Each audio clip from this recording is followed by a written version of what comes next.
செய்த தருணம். போர்க்களத்து வேல் என திகழும் ஆற்றல் கொண்டவர், தடைகளை தகர்த்து வெற்றி கொடி நாட்டிய தீரர், சங்கத்தமிழ் பாடும் வெற்றி தும்பை சூடி தன் வன்மையால் நம்மை நனைய வைக்க வருகிறார். செம்மாந்த நடையோடு சிங்கமென முழங்க உங்களின் கரவொலிகளுக்கு இடையே மாண்புமிகு திரு ஆதவ் அர்ஜுனா அவர்களை அவையார் போற்ற உங்கள் கரவொலிகளுக்கு இடையே வெற்றி சிம்மாசனமாய் இந்த பெருமை மிகு அரியாசனம் சேர்ந்தமைக்கு உங்கள் அனைவரின் நன்றி நவில வருமாறு அன்புடன் அழைக்கிறேன்.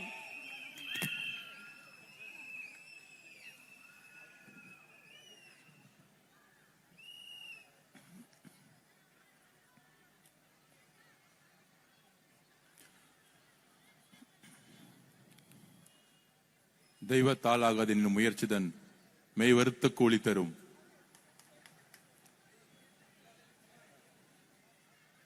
வேட்பாளராக இருந்து, தமிழகத்தின் முதலமைச்சர் வேட்பாளராக இருந்து, இன்றைக்கு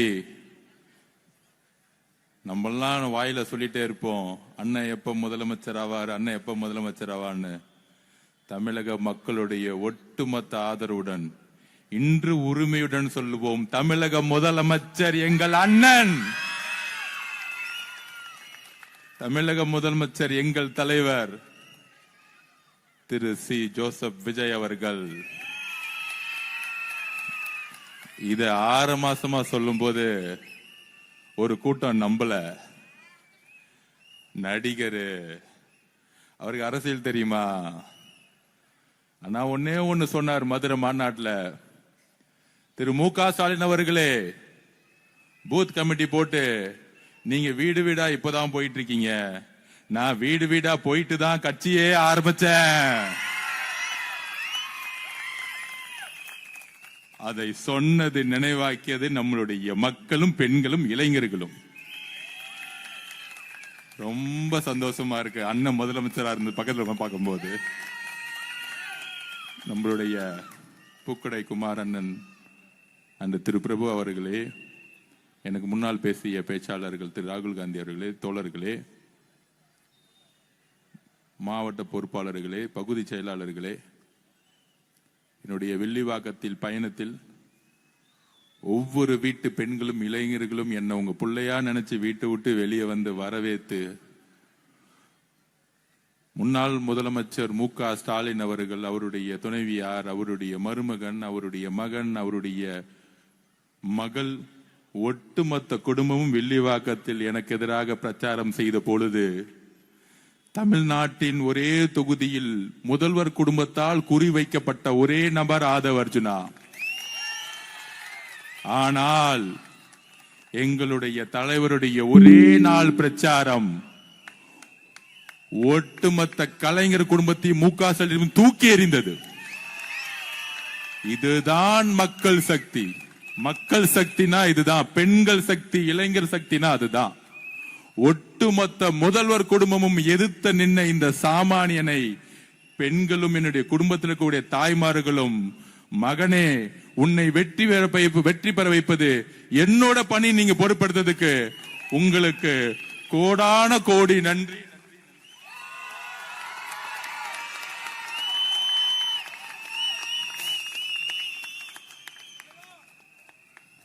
அதை நன்றி என்று சொல்லுவதோட என் வாழ்நாள் கடமை என்பதை நான் சொல்றேன்.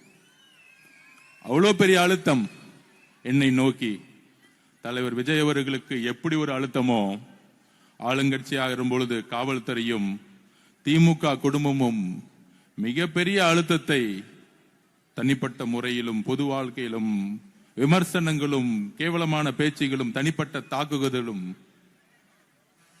என்னை மட்டுமே நோக்கியது. எங்களுடைய தலைவரையும் அதற்கு அப்புறம் என்னையும் கடுமையான சொற்களால் எவ்வளவு அசிங்கமா பேச முடியுமோ எங்களுடைய தலைவர் விஜய் அவர்களையும், அதற்கு அப்புறம் என்னையும் ஊடகங்களும் ஊடகங்களா இருக்கக்கூடிய யூடியூபர்களும் பேசி பேசி பேசி பேசி அண்ணா கூறியதை போல, நீங்கள் பேசி பேசி வலுவலுங்கள், நாங்கள் உறுதியுடன் அந்த பேச்சை கேட்டு வலுவோடு வெற்றி பெறுவோம் சொன்னார் அண்ணா.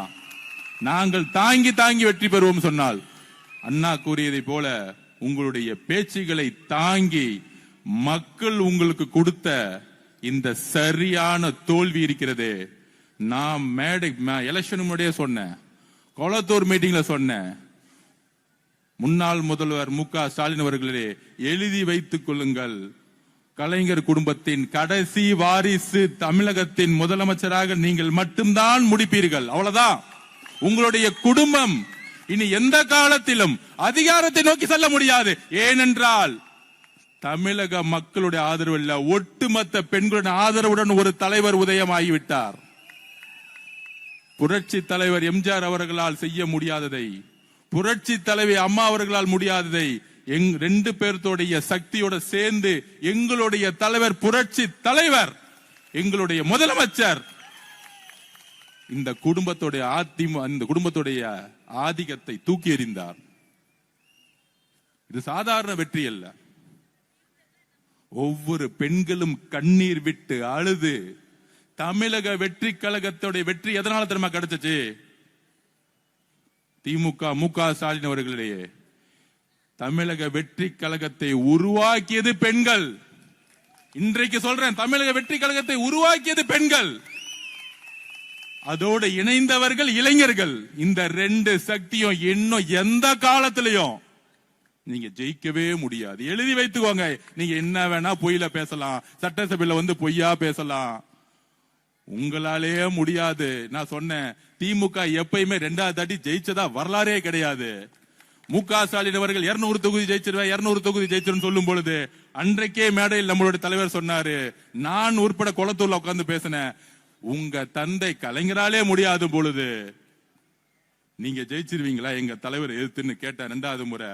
இன்றைக்கு கேட்கிறேன், திரு எதிர்கட்சி தலைவர் திரு உதயநிதி அவர்களே, உங்க தாத்தா கலைஞராலே முடியல, உங்க அப்பா ஸ்டாலினாலே முடியல, எங்க தலைவரை நீங்க ஜெயிச்சிட முடியுமா? நின்னு எதிரா பேசிட முடியுமா? தேர்தல் அரசியல்ல நம்ம கிட்ட கிளாஸ் எடுக்கிறாரு தேர்தல் அரசியலை பத்தி சட்டசபையில வந்து. அன்னைக்கு நான் எந்திரிக்கலான்னு இருந்தேன், அண்ணன் வரும்போதே சொல்லிட்டாரு, இன்னைக்கு ஒன்லி நம்பிக்கை வாக்கெடுப்பு தான், நீங்க நம்ம எல்லாம் பேச வேணாம், ஆல்ரெடி மெஜாரிட்டி 150 மேல போயிட்டு இருக்கு, அவங்க பேசினா பேசட்டும், பாவம் எலெக்ஷன் டைம்ல தான் பேச முடியல, இப்ப பேசட்டும், ரொம்ப அடி வாங்கியிருக்காங்க, அடிச்சா அழுவாங்கல்ல, அழுது கலந்துட்டு சட்டசபை விட்டு ஓடி போயிடுவாங்க, சொன்ன மாதிரியே பேசிட்டு ஓடி போயிட்டாங்க. இது நம்மளை பார்த்து பயந்துட்டாங்களாம். இன்னும் திமுக காரனுங்க ஆளுங்கட்சி நினைப்பு,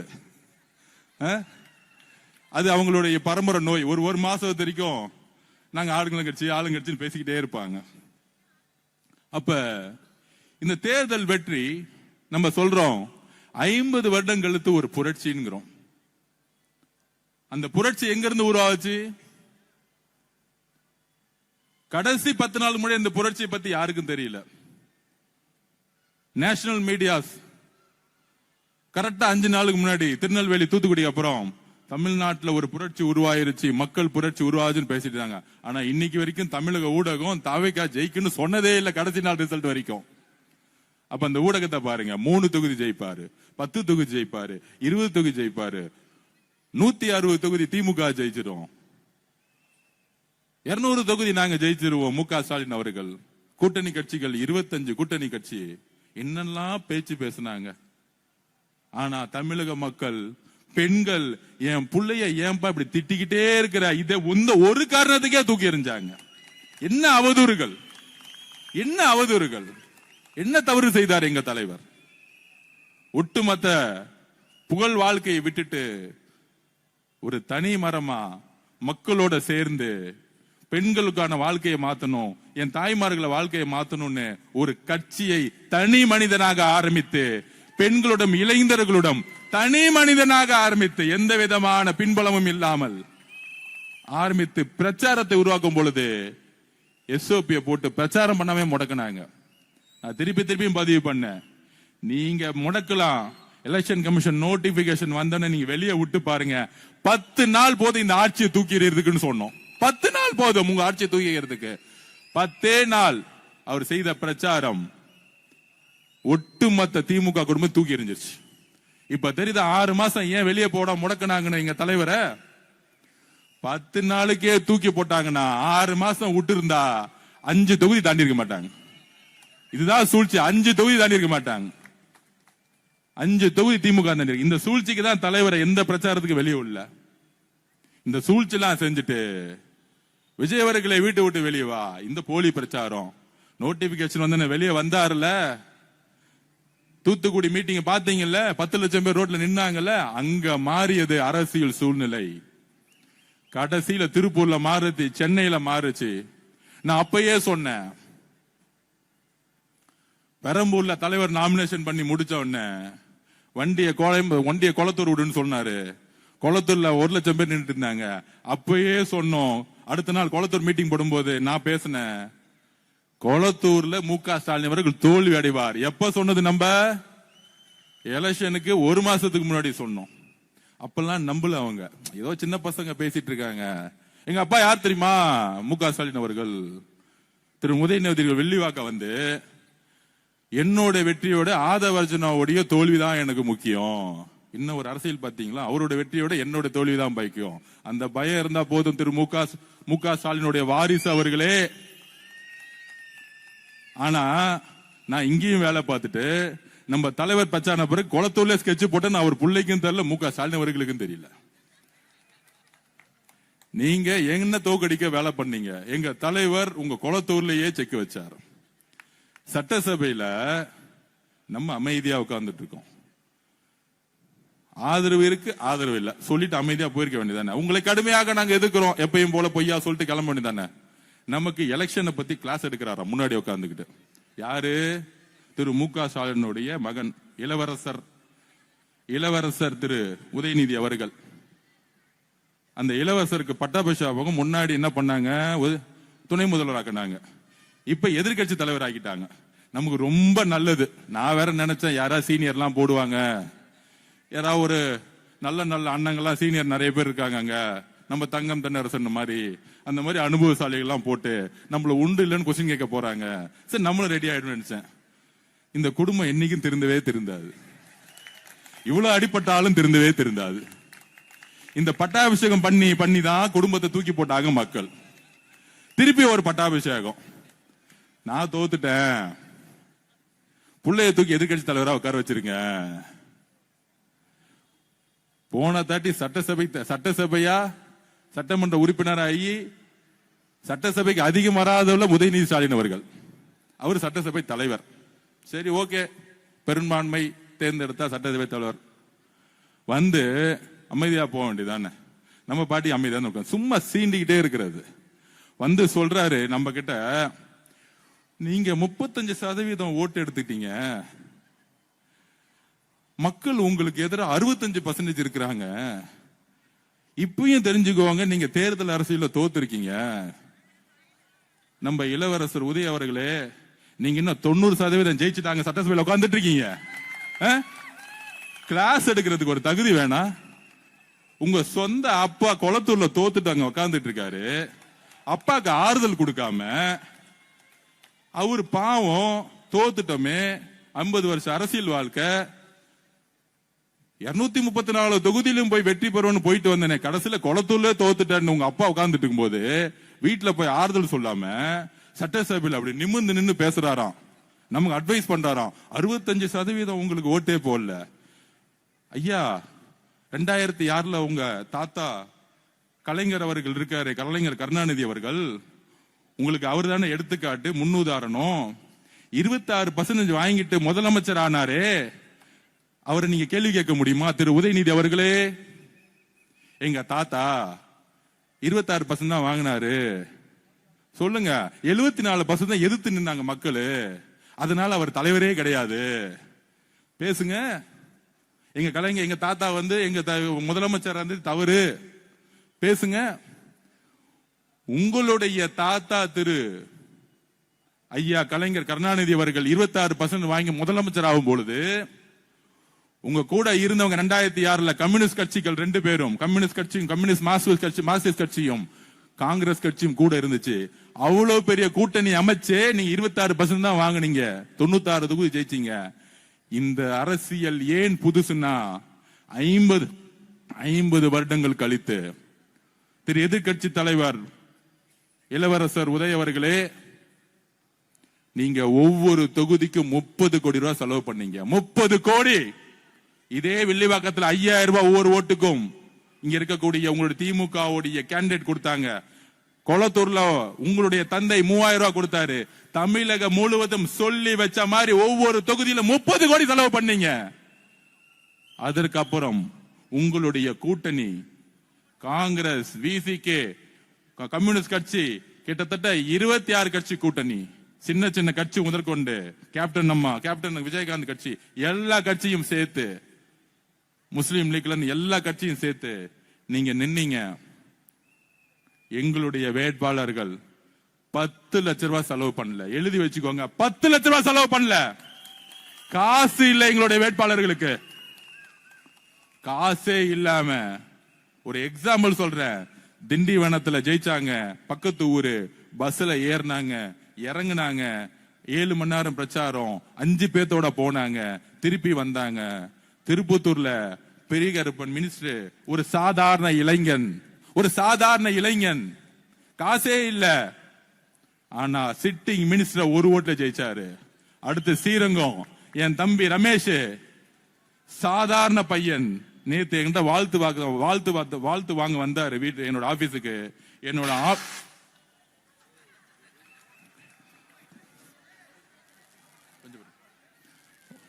வாழ்த்து வாங்க வந்தாங்க. கொஞ்சம் டிஸ்டர்ப் பண்ணாதீங்க. யார் அது? வாழ்த்து வாங்க வந்தாங்க. அப்ப குடும்பத்தோட வந்தாங்க. அவங்க அம்மா, அவங்க அக்கா. அப்ப வரும்பொழுது என்னுடைய தெருவிலேயே 3வது வீட்டுல, அது ஒரு பெரிய வீடு, ரமேஷ் அவர்களுடைய அம்மா சமையல் வேலை செஞ்சிட்டு இருக்காங்க.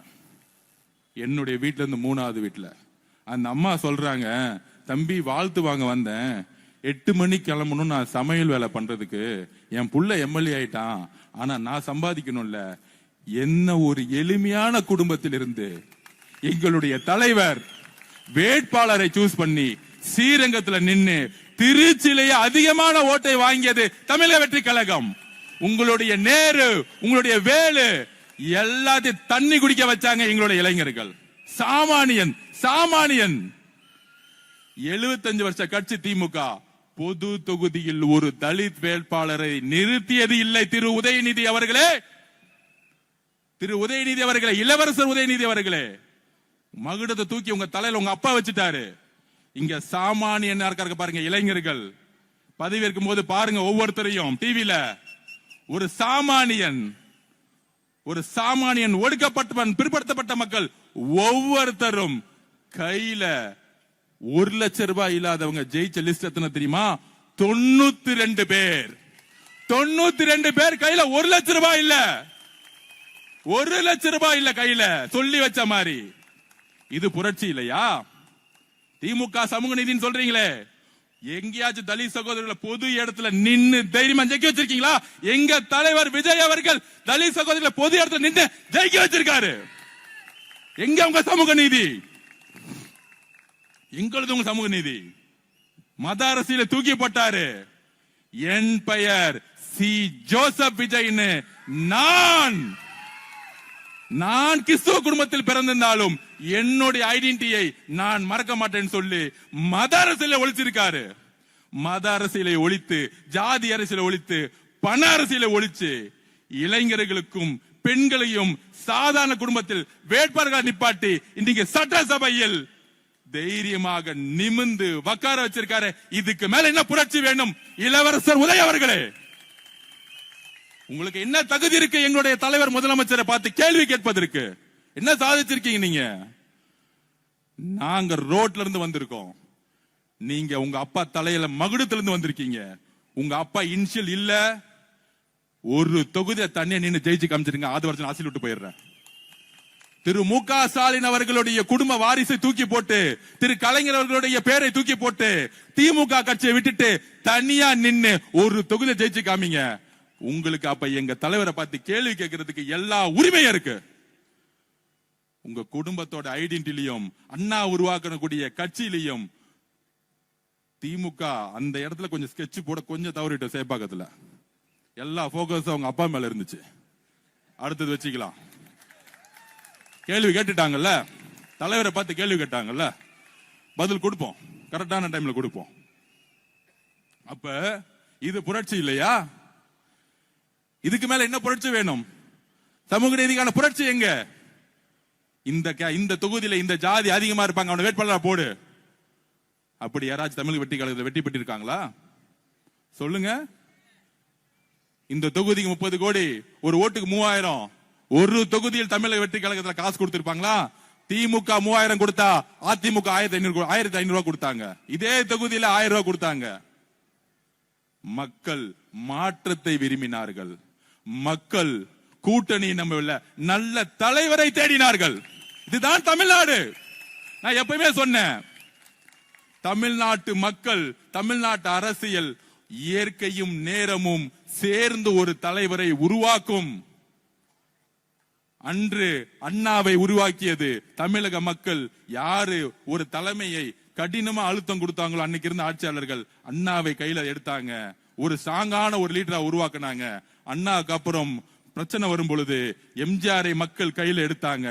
எம்ஜிஆருக்கு அப்புறம் அவ்வளவுதான், இனிமேல் நம்ம குடும்ப ஆட்சி தான் திரு கலைஞர் நினைக்கும் பொழுது புரட்சி தலைவி அம்மா அவர்களை கையில் எடுத்தாங்க தமிழக மக்கள். அதற்கு அப்புறம் எங்களுடைய தலைவர் சி ஜோசப் விஜய்களை கையில் எடுத்துட்டாங்க. நீங்க எழுதி வச்சுக்கோங்க, குறைந்தபட்சம் இன்னும் 4 தேர்தல் தண்ணி மட்டும் தான் நீங்க குடிச்சிட்டு இருப்பீங்க. எழுதி வச்சுக்கோங்க, முடியவே முடியாது. என்ன வேணா நீங்க பழி சொல்லு பண்ணுங்க. ஆட்சியை வச்சுக்கிட்டு 10 மாசம் எவ்வளவோ பழி சொல்லி பண்ணிட்டீங்க. இப்ப எங்க தலைவர்கிட்ட ஆட்சி இருக்கு, நிர்வாகம் இருக்கு, காவல்துறை இருக்கு, மக்கள் பணி செய்ய போயிட்டாரு. நான் அப்பயே சொன்னேன், நம்ம இளவரசர் உதய அவர்களுக்கு எல்லாம் நான் தலைவா முதலமைச்சர் அவர்களே பதில் சொல்லி டைம் வேஸ்ட் பண்ணாதீங்க, அதை வச்சு நான் பாத்துக்கிறேன். அன்னைக்கு ஒரு நாள் தான் சட்டசபையில பேச முடியல, நம்பிக்கையில. இனிமேட்டு சட்டசபை ஓபன் ஆகும்ல. திரு பேரவை தலைவர் எந்திரிச்சு பேசி முடிச்ச உடனே சபாநாயகர் சார பார்த்துட்டு, திரு பேரவை தலைவர்களே இதோ நான் பதில் சொல்றேன், எல்லாத்துக்கும் ரெடி. 75 வருஷ வரலாறு திமுகவுடைய எல்லா திருட்டுத்தனமும் எல்லா கொள்ளையடிச்சும் எனக்கு தெரியும். படிச்சு வந்திருக்கேன், ஒவ்வொரு வரியா படிச்சிருக்கேன். நீங்க கேள்வி கேட்ட அடுத்த செகண்ட் நான் பதில் சொல்லுவேன். கேட்டா 65% எதிர்ப்பு இருக்கான். தமிழக அரசியல் வரலாற்றுடைய ஒரு டேட்டா தெரியல, ஒரு கணக்கு வழக்கு தெரியல. எந்த அரசியல்வாதியும் 60% வாங்கி இது வரைக்கும் ஜெயிச்சதே கிடையாது, எந்த கட்சியும். தமிழக மக்கள் ஒரு ஜனநாயகத்தை விரும்புறவங்க. எப்பொழுதும் ஒரு 10 கட்சி இருந்தா அவங்களுக்கான ஒரு ஓட் பேங்க கொடுப்பாங்க. ஆனா நான் சொல்றேன், தமிழ்நாட்டு வரலாற்றிலேயே எழுதி வச்சுக்கோங்க, தனி பெரும் கட்சியா 3 வருஷத்துல எந்த கூட்டணி இல்லாமல், எந்த பணபலம் இல்லாமல், இந்த எலெக்ஷன் முன்னாடி சொல்லிட்டு இருந்தாங்களே பூத் இருக்கான்னு காமிச்சாங்க பாருங்க. பூத்துனா என்னன்னு. நம்ம வில்லிவாக்கத்துல 60% பெண்கள் உள்ள உட்கார்ந்துட்டு இருந்தது. பூத்துனா என்ன? நம்ம கிளாஸ் எடுத்தோம். ஓட்டர் லிஸ்ட் எல்லாம் வந்துருவாங்க, இந்த திமுக காரங்க பொய்யா ஆளுங்களை கூட்டு வந்து கள்ள ஓட்டு போடுவாங்க, இவ்வளவுதான் பூத்து வரைக்கும் அன்னைக்கு. அப்புறம் இந்த மிஷினை பேக் பண்ணி வண்டியில ஏத்தி லைலா காலேஜ் வைக்கணும். இத கரெக்டா புடிச்சுக்கிட்டு காலையில 6 மணிக்கு வந்தாங்க நம்மளுடைய பூத் ஒர்க்கர்ஸ். அதுவும் நம்ம என்ன பண்ணோம், 5 பேர் உள்ள உட்கார்ந்துட்டு இருந்தாங்க. 5 மணிக்கு வந்துட்டாங்களா லட்சுமி அக்கா சொல்றாங்க, பாத்துக்கோங்க எவ்வளவு ஆர்வம் பாத்துக்கோங்க. மக்கள் வந்து ஓட்டு போறதுக்கு 7 மணிக்கு வந்தா நம்ம 5 மணிக்கு போயிட்டோம்.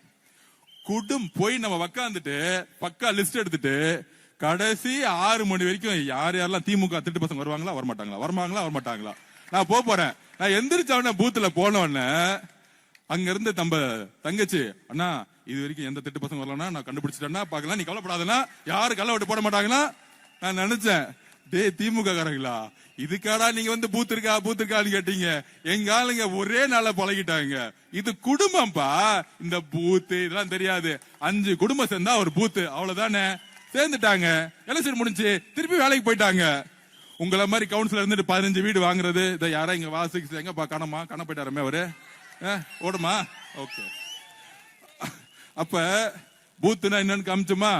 75,000 பூத்துலயும் தமிழக வெற்றி கழகம் நைட்டு 10 மணி வரைக்கும் உட்கார்ந்து இருந்தாங்க. எப்ப 10 மணி வரைக்கும். திமுக 3 மணி கிளம்பி போயிட்டாங்க. அதிமுக 12 மணி கிளம்பி போயிட்டாங்க. என்னடா அது 7 மணிக்கே கூட்டம் வந்துருச்சு. அப்படியே பாக்குறாங்க உடல்மொழி. எல்லாரும் சிரிச்ச முகத்தோட வேட்பாளர் நான் போனா போதும். தம்பி நீங்க தான் நீங்க தான் நீங்க தான் நீங்க தான். எனக்கு நான் கேன்வாஸ் பண்ண வந்த மாதிரி ஆயிடுச்சு. ஒவ்வொரு பூத்துக்கு போகும்போது அக்கா செல்ஃபி உடனே ஓடி வராங்க செல்ஃபி எடுக்க. அக்கா பூத்துக்கா இங்க செல்ஃபி எல்லாம் எடுக்க கூடாதுக்கா, நான் வேட்பாளர். இல்ல தம்பி அவங்க விடுங்க. உடனே திமுகங்க அவங்க செல்ஃபி எடுக்கிறாங்க பாத்தீங்களா, என் மேல கம்ப்ளைண்ட்.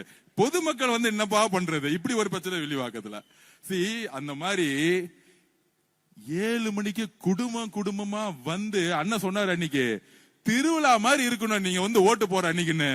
எப்படி திருச்செந்தூர் வேளாங்கண்ணிலையும் போய் குடும்பமா போவாங்களே, 7 மணிக்கெல்லாம் வந்து ஓட்டு போட்டு 4 மணிக்கு முடிச்சுட்டாங்க எல்லாத்தையும்.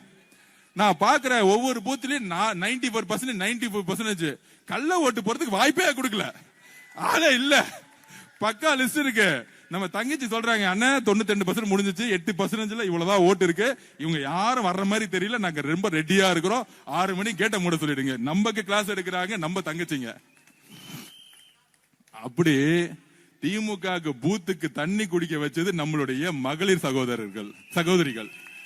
அப்புறம் நம்ம இளைஞர்கள் இருக்காங்களே, நான் போனா போதும் பின்னாடி 500 பேர் வராங்க.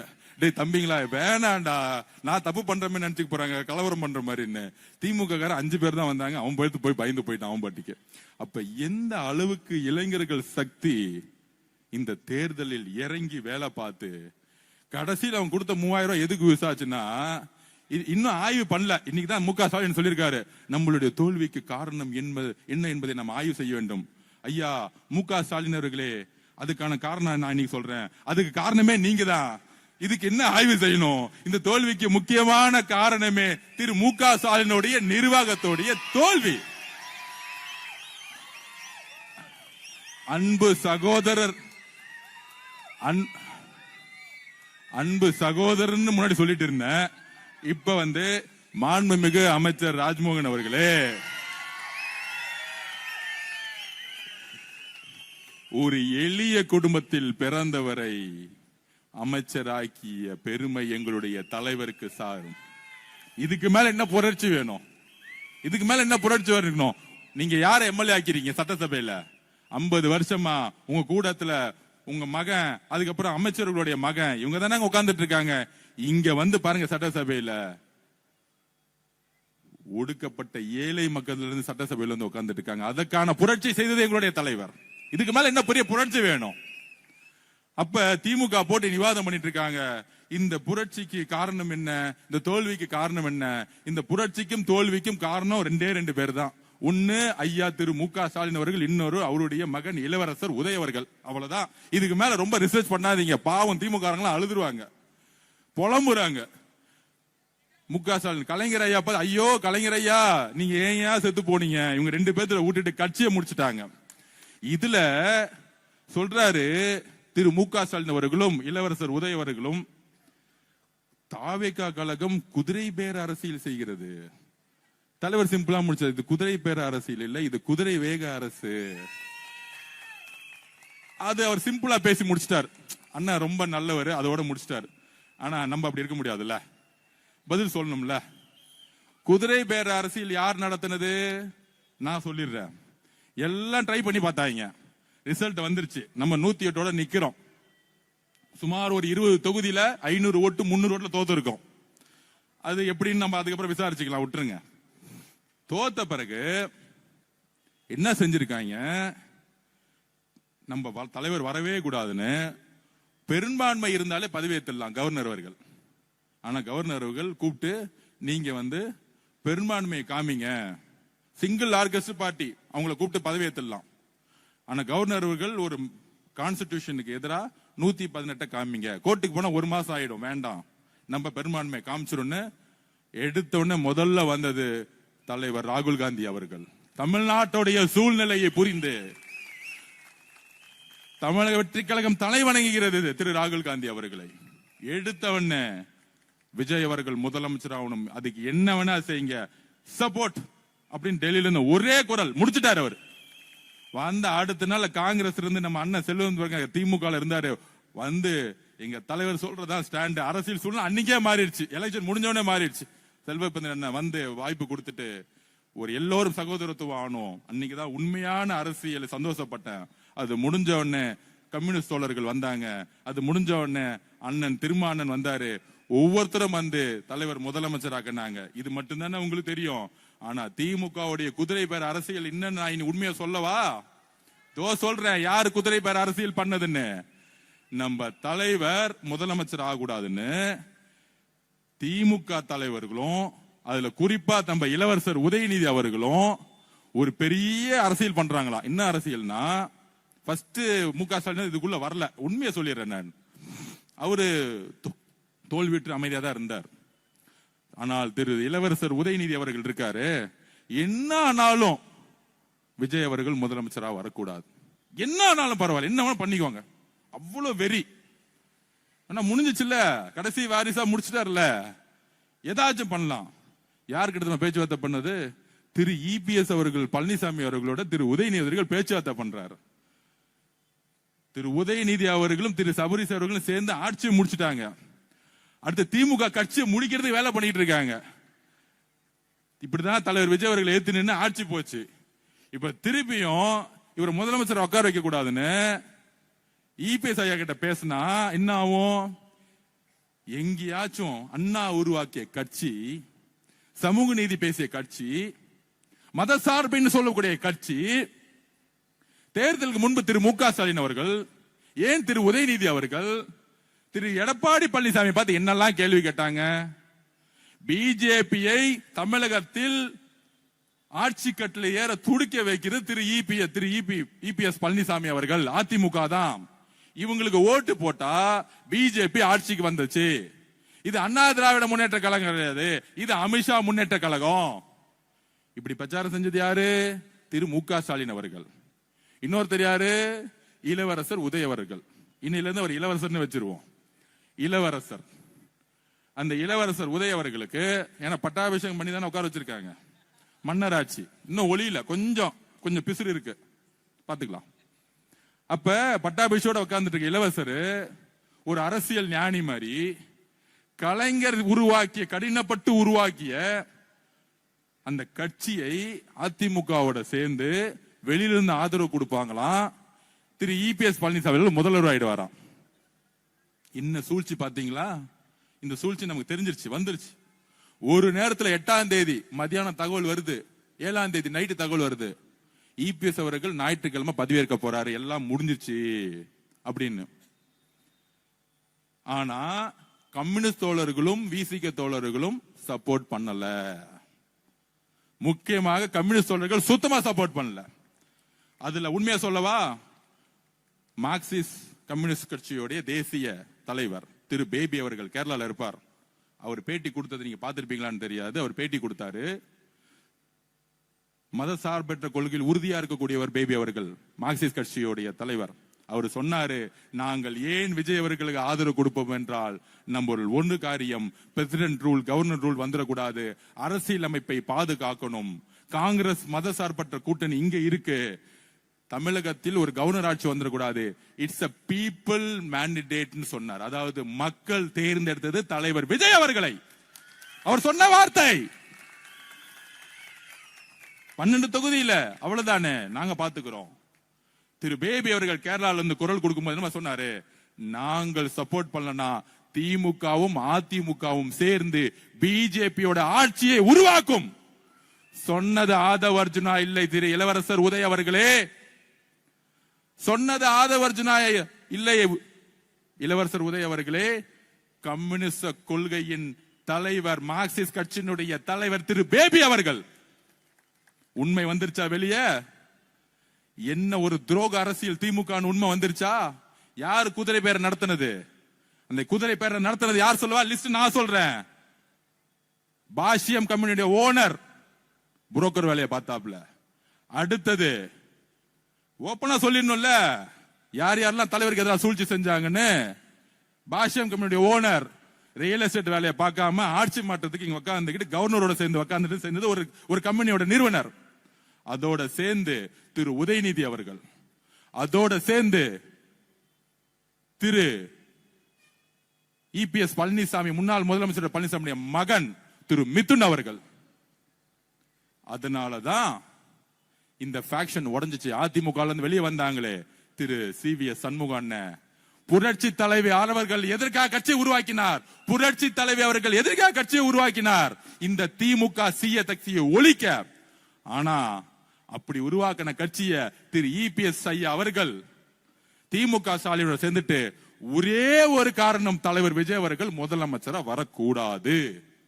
எந்த கொள்கையும் கிடையாது, குறிக்கோளும் கிடையாது, கேட்ட மதசார்பற்ற கொள்கையா? இதை சொன்னது திரு பேபி அவர்கள், மார்க்சிஸ்ட் கம்யூனிஸ்டோட தலைவர். நாங்கள் ஆதரவு கொடுக்கவில்லை என்றால் திமுகவும் அதிமுகவும் பிஜேபியும் சேர்ந்து இங்கு ஒரு ஆட்சியை உருவாக்கும், அதற்கு நாங்கள் கடுமையாக எதிர்த்து நிற்போம். சொன்னது திரு பேபி அவர்கள், சொன்னது காங்கிரஸ், சொன்னது விசிகே, சொன்னது ஐயுஎம்எல். எல்லா மதசார்பற்ற கொள்கைகளும் தலைவர் அவர்கள் 108 தொகுதி ஜெயிச்சா வந்தன. நினைச்சிருந்தா தோழர்களே, அரசியலை உள்வாங்குங்கள். நினைச்சிருந்தா ஒரே போன் கால் டெல்லிக்கு போன் பண்ணி, ஒரே ஒரு போன் கால் இபிஎஸ் ஐயா போன் பண்ணி, உங்க 47 எம்எல்ஏ எனக்கு கொடுத்துருங்க, நான் முதலமைச்சர் ஆயிடுறேன், நம்ம பகிர்ந்துலாம் சொன்னா அவங்க ஓடி வந்திருப்பாங்களா? ஓடி வந்திருக்க மாட்டாங்களா? சொல்லுங்க. ஆனால் ஏன் 47 எம்எல்ஏ தூக்கி போட்டு தலைவர் ராகுல் காந்தி அவர்களுடன் 5 எம்எல்ஏ இணைந்தார்? எங்களுடைய தலைவர் 108 இருந்து 5 போச்சுன்னா 113 தானே. 47 முக்கியமா 105 முக்கியமா அப்படின்னு எங்களுடைய தலைவர் யோசிச்சிருந்தா, வெறும் பதவி அரசியல் பண அரசியலை நோக்கி இருந்தா, இபிஎஸ் மாதிரியோ இல்ல உங்க தந்தை மு.க. ஸ்டாலின் உதயநிதி மாதிரியே சிந்தித்திருந்தா 47 பேரை நோக்கி இருப்பாங்க. ஆனால் எங்களுடைய தலைவர் விஜய் அவர்கள் யோசித்து மதசார்பற்ற கொள்கையில், சமூக நீதி கொள்கையில் நான் உறுதியாக இருந்து, இஸ்லாமிய சகோதரர்களும் கிறிஸ்தவ சகோதரர்களும் என்னை தேர்ந்தெடுத்தார்கள். நான் கொள்கையில் இருந்து விலக மாட்டேன். அந்த உறுதியான கொள்கையில் ஒரு கால் கொடுத்தாரு திரு ராகுல் காந்தி அவர்களுக்கு. அதவர்ஜுனா அவர்களே, 5 எம்எல்ஏ 10 எம்எல்ஏ முக்குள்ள நம்ம கொள்கையில உறுதியா இருக்கணும்னு எங்களுக்கெல்லாம் ஒரு வகுப்பு எடுத்து, நாங்க எல்லாரும், நான் உட்பட்ட கட்சியில் உட்பட்ட மதசார்பட்ட கொள்கையில் நாம் உறுதியாக இருக்குங்கிறத பதிவு பண்ணது எங்களோட தலைவர். 75 வருஷ கட்சிங்கிறீங்களே, நீங்க ஏன் அதிமுக இஸ்லாமிய சகோதரர்களை கிறிஸ்தவ சகோதரர்களை கேள்வி எழுப்புங்கள். அதிமுகவும் திமுகவும் சேர்ந்து ஏன் ஆட்சி உருவாக்கி துடிச்சது? உடனே நாங்களாம் அப்படிலாம் நினைக்கலையே சொல்லுவாங்க. அதுக்கு நான் ஒரு உண்மையை சொல்லணும்ல. அந்த கட்சியோடைய மீட்டிங் நடந்துச்சு. வெளியே டிகேஎஸ் இளங்கோவன் தெரியும், செய்தி தொடர்பாளர், உங்களுக்கு தெரியும், பெரியாரிஸ்ட். அவர் தான் செய்தி தொடர்பாளர் திமுக. அவர்கிட்ட ஃபர்ஸ்ட் சொல்றாரு, அவரு நாங்க அதிமுக எல்லாம் சேர மாட்டோம். இப்ப 2 நாள் எல்லாம் ட்ரை பண்ணி கம்யூனிஸ்ட் தோழர்கள் ஏத்த பிறகு சொல்றாங்க. திருப்பி அடுத்த கொஸ்டின் கேட்கிறாரு, நீங்க சேருவீங்களான்னு கேட்டா, எங்களுடைய தலைவர் மு.க. ஸ்டாலின் அவர்கள் நினைத்தால் நாங்க அதிமுகவோட சேருவோம். இப்படி யாராவது சொல்லுவாங்களா? இப்படி யாராவது சொல்லுவாங்களா? கலைஞர் அவர்கள் உயிரோடு இருக்கும்போது சொல்ல முடியுமா? இல்ல அதிமுக புரட்சி தலைவர் அம்மா அவர்கள் உயிரோடு இருக்கும்போது சொல்லுவாங்களா அப்படி? ஆனா டிகே இளங்கோவன் சொன்னாரு, எங்க தலைவர்கள் சொன்னா நாங்க அதிமுகவோட சேருவோம். அப்ப தெரியுதா உள்ள என்ன நடந்துகிட்டு இருக்குன்னு? அங்க மாட்டிக்கிட்டாங்களா அந்த பேட்டியில? அப்ப எல்லாம் ட்ரை பண்ணி கம்யூனிஸ்ட் தோழர்களும் இஸ்லாமிய சகோதரர்களும் நம்மளுடைய திருமாவளவனும் எதிர்த்த ஒரு காரணத்தினால் அதை வாபஸ் வாங்க பார்த்தாங்க. வாபஸ் வாங்கிட்டாங்க. நடக்காது. ஏன்னா அவங்களுக்கு பெரும்பான்மை இல்ல. எல்லாரும் ஒண்ணுன்னா 113 114 சரிசமமா நிக்குது. அரசியல் இதுதான்.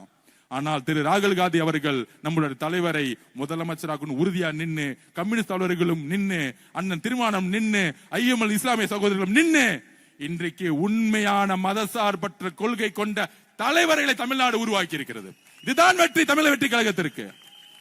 மக்கள் ஒரு நல்ல தலைவனை தேர்ந்தெடுத்தார்கள். கூட்டணி கட்சி தலைவர்கள் ஒரு நல்ல மதசார்பற்ற அரசியலை உருவாக்கி விட்டார்கள். தேர்தலுக்கு முன்பு உங்களோட இருந்தோன்னு சொல்றாங்களே, இருந்திருந்தா அவங்களுக்கு நீங்க உண்மையா இருந்திருக்கணும். அதிமுக பேசியிருக்க கூடாது.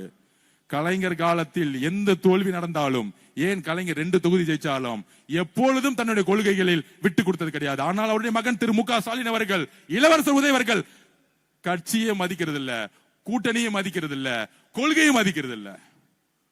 பணம் பணம் பணம், இதுதான் அவங்களுடைய மிகப்பெரிய தோல்வி. இப்ப தெரிஞ்சா என்ன உண்மை நடந்துச்சு? நான் 5 நாள் நாங்க தூங்கி 10 நாள் ஆச்சு. இன்னைக்கு நேத்து நைட்டு தான் தூங்கின. தலைவர் முதலமைச்சரா 144 பேர் ஜெயிச்ச பிறகு அன்னைக்குதான் எங்களுக்கு தூக்கம் வந்துச்சு. அதுலயும் பாருங்க திமுகவோட சூழ்ச்சி. திருப்பத்தூர்ல ஒரு எம்எல்ஏ ஜெயிச்சோம், கேஸ ஃபைல் பண்ணாங்க. அந்த கேஸ உடனடியா கொண்டு வந்தாங்க சண்டே. அந்த சண்டே கேஸ் கொண்டு வந்து அன்னைக்கு ஆர்குமெண்ட் பண்ணாங்க. சென்னை உயர்நீதிமன்றம் எப்பொழுதும் சண்டே கேஸ் எடுத்ததே கிடையாது. திமுகவோட வழக்கறிஞர்கள் எல்லாம் போய் கேஸ் நடத்துறாங்க. அந்த எம்எல்ஏவை ஓட்டு போட விடக்கூடாதுன்னு சொல்லி வச்ச மாதிரி ஓட்டு போடுறதுக்கு, அதாவது நம்பிக்கையில்லா தீர்மானம் நடக்கிறதுக்கு ஒரு நாளுக்கு முன்னாடி ஸ்டே கொடுத்துட்டாங்க, ஒரு ஓட்டு போடக்கூடாதுன்னு. திமுகவோட சூழ்ச்சி தெரிஞ்சா அப்ப உடனடியா சுப்ரீம் கோர்ட் போனோம். அடுத்த நாளே சென்னை உயர்நீதிமன்றத்தை கண்டிச்சு இது ஜனநாயகத்துக்கு எதிரான தீர்ப்புன்னு சொல்லி திருப்பியும் ஒரு ஓட்டை வந்து நம்ம கொடுத்துட்டாங்க. எந்த அளவிற்கு அழுத்தம் பாருங்க திமுக. அந்த உதயநிதி சொல்றாரு, உயர்நீதிமன்றம் வந்து ஒரு அந்த வேட்பாளருக்கு வந்து ஓட்டு போடுன்னு சொல்லிட்டாங்க, குதிரை பேர நடத்துறேன்னு சொல்றாங்க. உச்சநீதிமன்றம் தூக்கி எறிஞ்சிருச்சு. அப்ப எந்த அளவுக்கு தலைவர் விஜய் அவர்கள் அந்த சீட்ல உட்கார்ந்துடவே கூடாது. கவர்னர் ஆட்சி வந்தாலும் சரி, ஆனா அறிக்கை மட்டும் அழகா ஒரு மு க ஸ்டாலின் அவர்கள்கிட்ட. நான் ஏற்கனவே சொன்னேன், சன் டிவில ஒரு குணா அவர்கள் பேட்டி கொடுத்தாரு. நான் வந்து எப்பயுமே விஜய் அவர்களை தாக்குனதே கிடையாது, நான் வந்து தப்பாவே பேச மாட்டேன், இல்ல உங்களை அவர் ரொம்ப வந்து அட்டாக் பண்றாரு, ஏன் நீங்க பதில் கொடுக்க மாட்டேங்கிறீங்க, நான் பேசவே மாட்டேன். அதுதான் நான் கொளத்தூர்லயே சொன்னேன், திரு மு க ஸ்டாலின் பதிலாம் கொடுக்க மாட்டாரு, கொலை பண்ணிடுவாரு. கரூர்ல தான் பண்ணாங்க. நம்மளுடைய சகோதரர்கள் எப்படி ஆனாங்க? இன்னைக்கு காவல்துறையில எடுத்தாங்க எல்லாம் காத்திருப்பு பட்டியல், யார் யாரெல்லாம் கரூர்ல அன்னைக்கு என்னென்னலாம் பேசினாங்களோ. எப்பயுமே சொல்றேன், நியாயம் நீதியும் வெற்றி பெறும். நான் அன்னைக்கே சொன்னேன், எங்கள் சகோதர சகோதரிகளை நீங்க கை வச்சுட்டீங்க. எங்க தலைவர் முதலமைச்சர் போது சும்மா விட மாட்டார், உங்களை எழுதி வச்சுக்கோங்க. அவர் அமைதியா இருந்தாருன்னா தான் ஆபத்து. திட்டாருன்னா பிரச்சனை இல்ல, முடிஞ்சிச்சு போச்சு. அமைதியா இருந்தாருன்னா ஒரு பெரிய பூகம்பம் வரப்போகுதுன்னு அர்த்தம். வந்துச்சு. அப்படி எந்த அளவிற்கு அவரை முதலமைச்சர் உட்கார கூடாது கொள்கை ஏற்று நம்மளை பார்த்து குதிரை பேரன்னு சொன்னாங்களே, அதிமுகவும் திமுகவும் சேர்ந்து குதிரை பேர அரசியல் செஞ்சது நீங்க. திரு இளவரசர் உதய அவர்கள் பேச்சுவார்த்தை நடத்தது அவர் தான். திரு இளவரசர் உதய அவர்கள், பாஷம் கம்பெனியுடைய ஓனர், அதுக்கப்புறம் திரு மித்துன் அவர்கள், மூன்றும் இணைந்த கூட்டணி வந்தாங்க. கனிமொழி மேடம், எங்க அப்பா உருவாக்கின கட்சி இப்படி செஞ்சீங்க, ரிசைன் பண்ணிட்டு போயிடும் சொல்லிட்டு போயிட்டாங்க. அவங்க எதிர்ப்பு உள்ள இருந்து, நான் உள்கட்சியில நடந்துச்சு சொல்றேன். கனிமொழி மேடம் இருக்கக்கூடிய ஒரு கொள்கை அரசியல் திரு இளவரசர் அவர்களுக்கு கிடையாது, உதய அவர்களுக்கு கிடையாது. கடுமையான எதிர்ப்பு. கலைஞர் அவர்கள் யாரு பயணிச்சாங்களோ கடுமையான எதிர்ப்பு. இந்த காலத்திலும் நீங்கள் அதிமுகவோட சேரக்கூடாது, ஜனநாயகத்தை மதிப்போம்னு சொன்னாங்க திமுக கூட இருக்கக்கூடிய சில நல்லவர்கள். அதுக்கப்புறம் தான் திரு மு க ஸ்டாலின் அவர்கள் கம்யூனிஸ்ட் எல்லாம் வாபஸ் பண்ணிட்டாங்க. நம்ம அமைதியா ஒரு ஸ்டேட்மெண்ட் ரெடி பண்ணிட்டார் நல்லவர் மாதிரி, நாங்கள் ஜனநாயகத்தை மதித்த எதிர்கட்சியா நடத்துவோம். அது நீங்க என்ன சொல்றது, மக்களே தீர்ப்பு கொடுத்துட்டாங்க. ஐயா நீங்க எதிர்கட்சி தலைவராக கூட இருக்கணும், நான் வீட்டுல அமைதியா உட்கார்ந்து ரிட்டையர்மெண்ட் ஆகும். நான் அன்னைக்கே சொன்னேன், கொளத்தூர்ல என்ன நடக்கும், கொடைக்கானல் போகும்போது லைலக்காலை வாசல் சொன்னேன், அவர் ரெஸ்ட் எடுக்க போகும்போது இந்த எலெக்ஷனோட நிரந்தரமா அவர் ஓய்வு பெற போறாரு, கொடைக்கானல் இருந்து ஸ்டார்ட் பண்ணிட்டோம், அடுத்தது ஊட்டி போட்டு நான் பேட்டி கொடுத்தேன். நான் பேட்டி கொடுக்கும் போதெல்லாம் சீரியஸா இல்ல, இப்ப எல்லாம் எடுத்து போட்டுட்டு இருக்காங்க. எப்படி ஆதவச்ச சொன்னதெல்லாம் கரெக்டா நடந்துகிட்டே இருக்கு. நடந்துச்சா இல்லையா? நான் சொன்னேன், இந்த கூட்டணி எங்க தலைவரிடம் வந்து சேருவாங்க ஒரு நாள். எங்க தலைவர் எப்பொழுது மதசார்பற்றுகள் உண்மையா இருப்போம்னு புரியும் பொழுது அங்க வந்துருவாங்க சொன்னாங்க. எண்ணி 10 நாள்ல ஒட்டுமொத்த கூட்டணியும் எங்க தலைவருக்கு ஆதரவு கொடுத்தாங்க. ஏன்? எங்க தலைவர் அதிமுகவோடு பேசல, 47 எம்எல்ஏ பேசல, திரு ராகுல் காந்தி அவருக்கு அழைப்பு கொடுத்தார். அப்படி சபையில அப்படி அந்த பதவியேற்பு பாருங்க, பக்கத்துல ராகுல் காந்தி அவர்கள், பக்கத்துல அண்ணன், என்ன ஒரு கண்கொள்ளா காட்சி, என்ன ஒரு 2 நண்பர்கள் மாதிரி, 2 சகோதரர்கள் மாதிரி. அப்ப இதெல்லாம் முடிச்சிட்டு, இந்த சூழ்ச்சி எல்லாம் முடிச்சிட்டு, அவர் பதவியேற்பு முடிச்சிட்டு மெஜாரிட்டி ப்ரூவ் பண்ணோம். அப்ப அதிமுக உடைஞ்சிச்சு. உடனே அதிமுக வந்து இவங்க வந்து உடைச்சிட்டாங்க. ஐயா அதிமுக உடைச்சது நாங்க இல்ல, அதிமுக உடைச்சது திரு உதய அவர்களும் திரு மிதுன் அவர்களும் திரு இபிஎஸ் அவர்களும். யாராச்சும் போய் திமுக சேர்ந்து அலைன்ஸ் பேசுவாங்களா? புரட்சி தலைவர் அவர்களுடைய கொள்கை, புரட்சி தலைவி அவர்களுடைய கொள்கையை தூக்கி எறிஞ்சிட்டு இபிஎஸ் அவர்கள் முதலமைச்சர் ஆகிறதுக்கு தன்னுடைய மகன் மிதுனை வச்சு வேலை செய்யறாங்க. 47 எம்எல்ஏ வச்சுட்டு யாராவது முதலமைச்சர் ஆவாங்களா? அப்ப அவங்களுடைய சூது பாருங்க. அப்ப உள்ள இருக்கக்கூடிய புரட்சி தலைவி அம்மா கூடிய விசுவாசமா இருக்கக்கூடியவங்க வெளியே வந்துட்டாங்க. இன்னுமேட்டு இந்த கட்சி திரு இபிஎஸ் பழனிசாமி அவர்கள் இருந்தா எந்த காலத்திலையும் இந்த கட்சி ஜெயிக்காது. 14 தேர்தல் தோத்துட்டார். அம்மா அவர்கள் கட்சியை காப்பாற்றணும். அதுக்காக தான் எங்க தலைவர்கிட்டையும் எங்க பொதுச்சாளர்கிட்டையும் எங்ககிட்டயும் பேசினாங்க. அப்ப எங்க தலைவர் எப்பயுமே ஒண்ணு சொல்லுவார், எனக்கு ரொம்ப பிடிச்சவங்க புரட்சி தலைவர், அவருடைய வாரிசு நானு, புரட்சி தலைவி அம்மா தைரியம் பிடிக்கன்னு அவங்க உருவாக்கிய கட்சியை நம்ம காப்பாத்தணுமா காப்பாத்த கூடாதா? சொல்லுங்க மக்களே, சொல்லுங்க. அவங்களுக்கு ஆதரவு கொடுக்குமா கொடுக்க கூடாதா? நான் எப்பயுமே சொல்லுவோம், நாங்க தலைவர் டிவிகேவும் ஏன் டிவிகே அதிமுகவை எதிர்த்து கொஸ்டின் கேட்க மாட்டேங்குதுன்னா, புரட்சி தலைவரும் புரட்சி தலைவியும் உருவாக்கக்கூடிய தொண்டர்கள் டிவிகே பக்கம் எப்பயே வந்துட்டாங்க. ஆனா அந்த கட்சியை வழிநடத்தக்கூடிய திரு இபிஎஸ் அவர்கள் திமுகவுடைய பின்புற வாசலியாக நட்புறோட இருக்காரு, பிஜேபியோட உறுதியா இருக்கிறாரு. இவர் இருக்க வரைக்கும் அதிமுக அழிவு காலம். எங்களுக்கு இபிஎஸ் ஐயா அவர்களோட உடன்பாடு கிடையாது. ஆனால் அதிமுக இருக்கக்கூடிய தொண்டர்களுடன் அண்ணன் தம்பியா நாங்க பழகிட்டு இருக்கோம். திமுக தீய சக்தி அப்படின்னு சொன்னது புரட்சி தலைவர், திமுக தீய சக்தின்னு அப்படி சொன்னது புரட்சி தலைவர் அவர்கள். அவர்களுடைய மொழியை நாங்கள் உள்வாங்கி இருக்கிறோம். அப்ப அங்கிருந்து வரவங்களை அந்த கட்சியை காப்பாற்றணும் சொல்லும் போது அவங்கள நம்ம அரவணைத்தே ஆகணும். ஏனால் அதிமுகவை காப்பாற்றப்படணும். பிஜேபி பின்புற வாசலாக அதிமுக வந்துச்சு. இப்ப அவங்க நாங்க பிஜேபி எந்த காலத்திலும் சேர மாட்டோன்னு தலைவர் அவர்களிடம் உறுதிமொழி கொடுத்திருக்காங்க. அந்த பக்கமே நாங்க போக மாட்டோம். அது அவங்களால நாங்க 4 தேர்தல் தோத்துட்டோம். அதனால நாங்க உறுதியா சொல்றோம், நாங்களும் மத சார்பற்ற கொள்கையில் உறுதியாக இருக்கிறோம் அப்படின்னு சொன்ன பிறகுதான் தலைவர்கள் ஆதரவு கொடுத்தாரு. இதுதான் உண்மை. இதை கூட்டணி கட்சி எல்லாத்திலையும் விளக்கணும். இந்த அதிமுக ஒரு இபிஎஸ் தலைமையில் இருக்க வரைக்கும் தானே இந்த பிஜேபி வந்துகிட்டு இருக்கு. அப்ப அந்த அதிமுகவுடைய புது ஃபேக்டர்ஸ் பிஜேபி கூட இருக்க மாட்டாங்கன்னு உறுதிமொழி கொடுத்துட்டாங்க. இவங்களை நம்ம நம்பி பார்ப்போம். அதுக்கு மேல உறுதி இல்லைன்னா உடனே நம்ம வாபஸ் வாங்க முடியுங்கிறத ஒரே ஒண்ணுதான். இது குதிரை பேரம் அல்ல.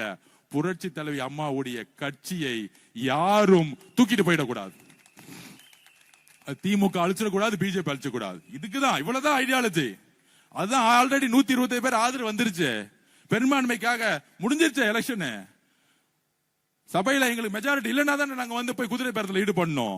ஒட்டுமொத்த மத சார்பற்ற கொள்கையிலும் திமுக விட்டு வந்துச்சுன்னா எங்க தலைவர் மேல இருக்க நம்பிக்கை மட்டும் இல்ல, மக்களுடைய ஆதரவை அவர்கள் ஜனநாயகப்படி மதிக்கிறார்கள். மக்கள் மீது நம்பிக்கை வச்சுதான் ஜனநாயக சக்திகள் வந்தார்கள், வேற எதுவும் கிடையாது. உங்களை மாதிரி 1000 கோடி கொடுத்து ஒரு கூட்டணி கட்சி உருவாக்குறதுக்கு எல்லாம் காசு இல்ல. டிவிக்கே இல்ல, குதிரை பேலம் பண்றதுக்கு எல்லாம் முதல் காசு இல்ல. இங்க 2 லட்சம் ரூபாய் இல்லாம எம்எல்ஏ ஆயிட்டு வந்திருக்கோம். ஆதவர்ஜுனா வில்லிவாக்கத்துல 1 ரூபாய் கொடுக்கல, எழுதி வச்சுக்கோங்க. இப்ப சொல்றேன், ப்ரூவ் பண்ணுங்க நண்பர்களே, சொல்லுங்க. நம்ம ஓட்டு காசு கொடுத்தோமா? 3 வேளை சாப்பிட்டோம், ஒன்னா சேர்ந்து ஓடணும், ஜெயிச்சோம், அவ்வளவுதானே வரலாறு. நீங்க எங்க இருந்து இறக்கினீங்க? திரு மோகன் அவர்களுடைய எம்எல்ஏ மோகனுடைய பிள்ளை அமிச்சிங்களே, 100 கோடி ரூபாய் மொத்தமா செலவு பண்ணார். 5000 ரூபாய் கொடுத்து ஜெயிச்சாரா? 19,000 ஓட்டுல வில்லிவாக்கத்துடைய பெண்களும் இளைஞர்களும் என்ன ஜெயிக்க வச்சிருக்காங்களே, அது 1 ரூபாய் காசு கொடுத்து நான் வாங்கல. மக்கள் அன்பையும் நம்பிக்கையும் தலைவர்கிட்ட கொடுத்தாங்க, அதே மாதிரிதான் என்கிட்டயும் கொடுத்திருக்காங்க. அதுக்கு நான் எப்பயும் உண்மையாவும் நேர்மையாவும் உறுதியுடன் இருப்பேன். இந்த 10 நாள் நான் ஏன் பேசல தெரியுமா? 108 தொகுதி ஜெயிச்ச பிறகு என்னைக்கு ஃப்ளோர் டெஸ்ட்ல தலைவர் ஜெயிக்கிறாரோ அன்னைக்கு தான் பேசணும்னு நினைச்சேன். அதான் அடுத்த நாள் வந்துட்டேன். அதுவும் நான் நன்றி சொல்ல மட்டும்தான் வந்தேன். நேத்து தலைவர் முன்னாடி நின்னுகிட்டு பொய்யா பேசினார் பாருங்க, அப்பயே முடிவு பண்ணிட்டேன், அடுத்த நாள் வில்லிவாக்கத்துல கூட்ட போடு. இது பதிலாம் கிடையாது, எல்லா உண்மையும் இந்த 10 நாள் இந்த திமுகவும் அதிமுகவும் என்னெல்லாம் சேர்ந்து தலைவருக்கு எதிராக சூழ்ச்சி செஞ்சது சொல்லி ஆகணும். நம்ம சொல்லணும்ல மக்களுக்கு, நம்ம கட்சிக்காரங்களை புரிய வைக்கணும்ல. நமக்கு ஆளுங்கட்சி ஆனவனே தலையில கர்வம் கிடையாது. நம்ம மக்கள் கிட்ட எளிமையா இன்னைக்கும் உறுதியா நிக்கிறோம். எதிரி கட்சியா நாங்க பாக்குறது. அதனாலதான் தமிழ்நாட்டில் முதல் முறையாக எங்கள் தலைவர் உங்கள் வீடு தேடி வந்தார்.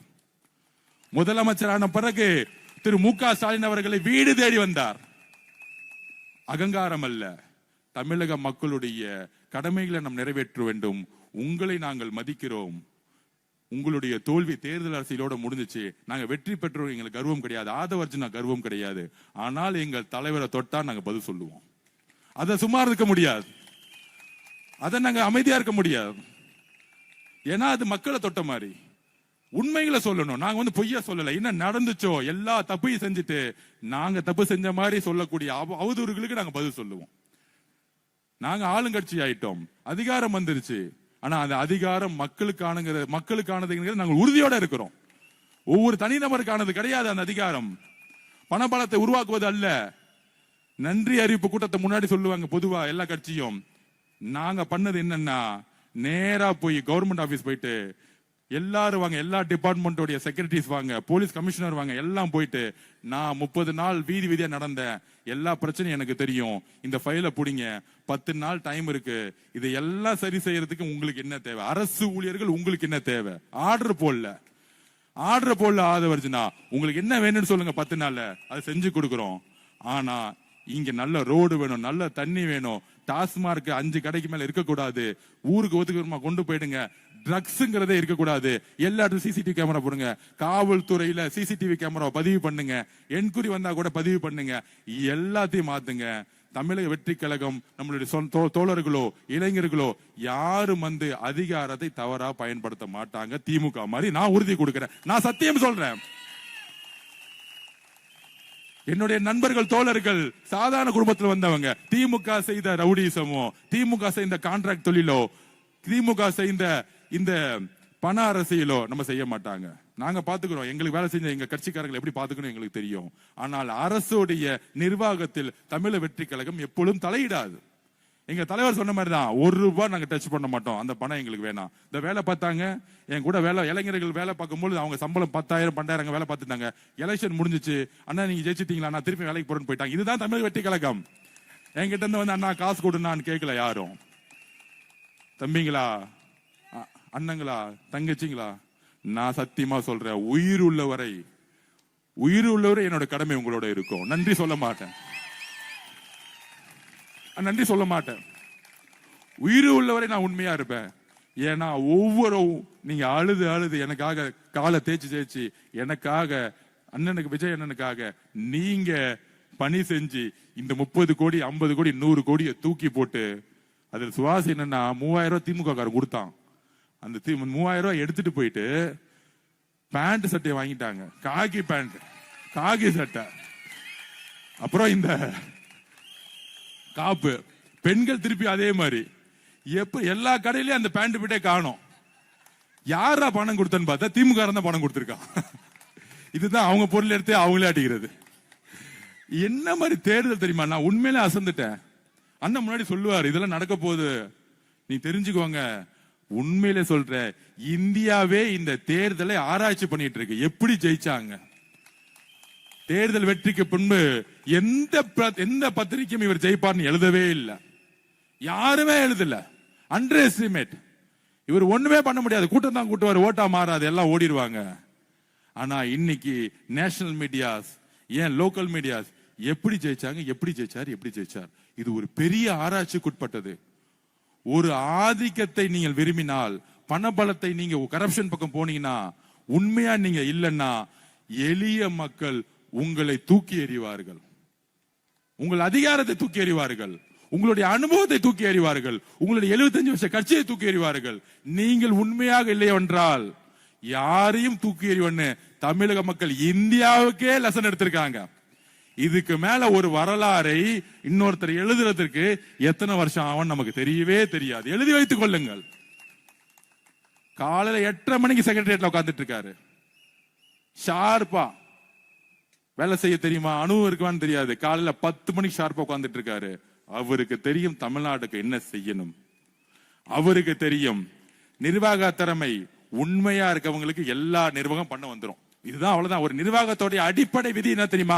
உண்மையா இருக்கணும், நேர்மையா இருக்கணும், மக்களை நேசிக்கணும். இது மூன்றும் எங்க தலைவருக்கு இருக்கு. ஒரு மிகப்பெரிய பொன்னான ஆட்சியை, எப்படி ஒரு மிகப்பெரிய பொன்னான வரலாற்றை தேர்தல் அரசியல் உருவாக்கிறாரோ, ஒரு மிகப்பெரிய அரசாங்கத்தை மக்களுக்காக, பெண்களுக்காக, இளைஞர்களுக்காக உருவாக்க போகிறார். அதுல ஒரு பங்கு நானும் இருக்கேன் அவரோட. அது மிகப்பெரிய விஷயமா பாக்குறேன். ஒரு ஏழ்மையா இந்த தந்தையும் தாயும் இழந்த இந்த ஆதவர்ஜுனாயை அமைச்சரவையில் 3ஆம் இடம் கொடுத்து, ஆதவர்ஜுனா நீங்க அன்னைக்கு கட்சி ஆரம்பிங்க போது என் கூட ஆனந்தன் இருந்தாரு, அதுக்கப்புறம் நீங்க தான் வந்தீங்க, என்ன நம்புனீங்க, எல்லா வேலையும் செய்து கொடுத்தீங்க, எப்பொழுதும் நீங்கள் அந்த இடத்துல இருப்பீங்கன்னு ஜெயிச்ச பிறகும் அந்த உறுதியோடு நின்னார் பாருங்க. அவருடைய வார்த்தைக்கு நான் எப்பொழுதும் தலை வணங்குவேன். எங்க அண்ணன் அவரு, எங்க அண்ணனுக்கு அப்புறம் தான் அவர் முதலமைச்சர். இல்ல, எங்க அண்ணன், அந்த உணர்வு தான் எங்களுக்கு இருக்கு.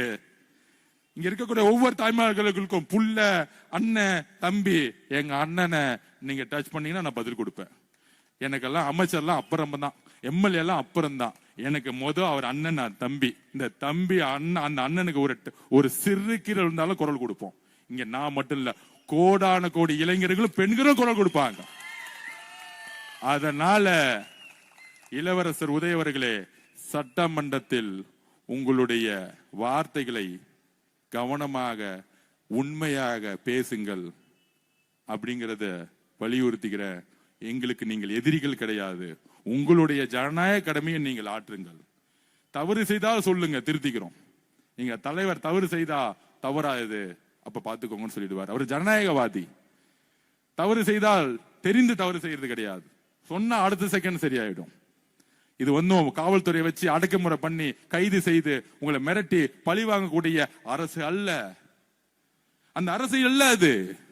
யாரையும் பழி வாங்கக்கூடிய அரசியல் கிடையாது. தேர்தல் அரசியலில் நாங்கள் நின்னோம், நீங்க நிக்கவே கூடாதுன்னு நினைச்சீங்க, அதையும் மீறி வெற்றி பெற்றுட்டோம். இனி மக்களுக்கான பணியை செய்யற 50 வருஷ பணியை 5 வருஷம் செஞ்சு முடிப்பார். எழுதி வச்சுக்கோங்க, எழுதி வச்சுக்கோங்க.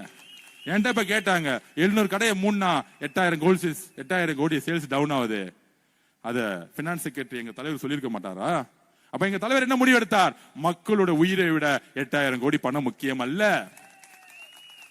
மக்களுக்கு 1000 ரூபாய் நீங்க பேங்க்ல போடுறமே, அதோட முக்கியம் டாஸ்மாக் கோடிய மிகப்பெரிய பிரச்சனை, ட்ரக்ஸ் பிரச்சனை. அதுதான் முதல்ல அவர் கையில் எடுத்தார்.